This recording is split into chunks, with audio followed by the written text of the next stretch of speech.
ഈ വീഡിയോയിലേക്ക് എല്ലാവർക്കും സ്വാഗതം. ഇന്ന് ഞങ്ങളൊരു കോക്കനട്ട് ലഡു ഉണ്ടാക്കാൻ പോവുകയാണ്. അതെങ്ങനെയാണെന്ന് കാണിക്കാം. ഇതിന് വേണ്ട ചേരുവകൾ: 2 തേങ്ങ ചിരവിയത്, പഞ്ചസാര 1/2 കിലോ, റവ 1/2 കിലോ, ഈന്തപ്പഴം ചെറുതായി അരിഞ്ഞത് 1/4 കിലോ, പാല് 1.5 ഗ്ലാസ്, നെയ്യ് 100 മില്ലി. അടുപ്പിൽ തീ കത്തിച്ച് ഉരുളി വയ്ക്കാൻ പോവുകയാണ്. ചൂടായ ഉരുളിയിലേക്ക് നെയ്യിടുക.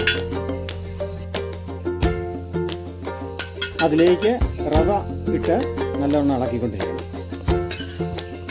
റവ മൂപ്പിച്ച ശേഷം മറ്റൊരു പാത്രത്തിലേക്ക് മാറ്റുകയാണ്. അതിനുശേഷം നമ്മൾ ചെറിയ വെച്ചിരിക്കുന്ന തേങ്ങ വറുത്തെടുക്കണം.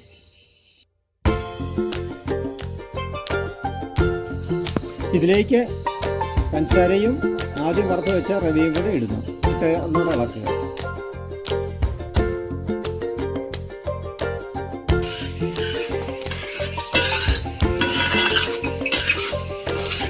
അതിലേക്ക് ഈന്തപ്പഴം കൂടിയിട്ട് ഇളക്കുക.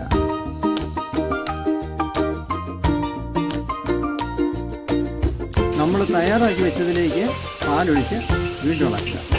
അത് അവസാനമായിട്ട് ഒരു 8 ഏലക്ക പൊടിച്ചതിൻ്റെ ആ പൊടി ഇട്ടിളക്കിയെടുക്കുക.